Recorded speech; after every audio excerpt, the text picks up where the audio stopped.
ஹே கண்மணிஸ், heart attack loading dose இருக்கிற மாதிரி mental attack ஒரு லோடிங் டோஸ் இருந்தால் நல்லா இருக்கும்ல.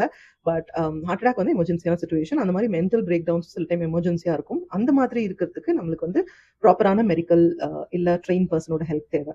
பட் டே டு டே சேலஞ்சஸில் நம்மளுக்கு வர சின்ன சின்ன ஒரு மென்டல் ஹைட் அண்ட் எமோஷன், ஒரு ஆங்ஸைட்டியாக ஃபீல் பண்ணுறது, கோவமாக ஃபீல் பண்ணுறது, ஹெல்ப்லெஸ்ஸாக ஃபீல் பண்ணுறதுன்னு டெய்லி வந்து திடீர்னு டெய்லி சேலஞ்சஸ் அப்பப்போ வந்து ஃபீல் பண்ணுவோம்ல. அதை நம்ம ஹோல்ட் பண்ணி வச்சுக்கிட்டு ரொம்ப நேரம் அந்த ஃபீலிங்லேயே உட்காந்துட்டு இருப்போம். அது வந்து உங்களுக்கும் நல்லதில்ல, சுத்தி இருக்கிறவங்களுக்கும் நல்லதில்ல.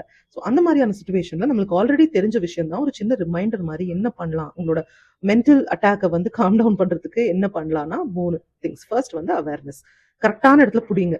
நம்ம ஓ இல்ல தப்பா போகுது. ஏன்னா இந்த மாதிரி ஒரு ஹைட்டண்டான எமோஷன் வந்து கோவமோ, சோகமோ, ஆங்ஸைட்டியோ வந்து சுத்தி இருக்கிறவங்களுக்கும் அந்த சிச்சுவேஷனை பெட்டர் பண்றதை விட உங்களுக்கு தான் அது ரொம்ப ஹார்ம் பண்ணும்.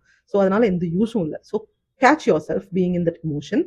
செகண்ட் வந்து பிகம் மைண்ட்ஃபுல். உங்களை சுத்தி இருக்கிற விஷயங்கள் ஒரு 4-5 விஷயத்த அப்சர்வ் பண்ணுங்க, இல்ல தொட்டு பாருங்க.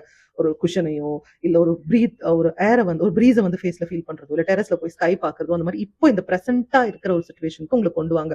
அது வந்து உங்களை பிரசன்டென்ஸோட ஆங்கர் பண்றதுக்கு ஹெல்ப் ஆகும். மூணாவது விஷயம் வந்து டீப் பிரீதிங்.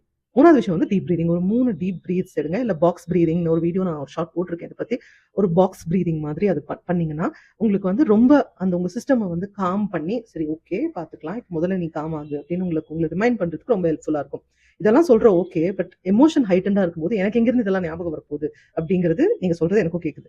பட் அதுக்கு என்ன பண்ணணும்னா, நம்ம நார்மலான டேஸ்ல வந்து ஓகே இன்னைக்கு இந்த ட்ரெஸ் போடணும், குளிக்கணும்னா இந்த சோப் போடணும், மூஞ்சி பிரைட் ஆகணும்னா இந்த க்ரீம் போடணுங்கிறத நம்ம ஒரு ஹேபிட்டா ஒரு மெமரியா வச்சிருக்கிற மாதிரி, நம்மளுக்கு வந்து எமோஷன் ஹேவயரா போகும்போது, பயங்கரமா ஒரு மாதிரி ஃபிளேர் அப் ஆகும்போது நம்ம இந்த 3 ஸ்டெப்பை ஃபாலோ பண்ணணுங்கிறத அப்பப்போ உங்களுக்கு சொல்லிட்டே இருங்க. Make it a habit whenever you catch yourself. Day to day சேலஞ்சஸ்க்கு தான் சொல்றேன். எக்ஸ்ட்ரீம் பிரேக் கிரவுண்ட்க்கெல்லாம் இது ஒர்க் அவுட் ஆகாது. அதுக்கு வந்து ப்ரொஃபஷனல் ஹெல்ப் தான் தேவை.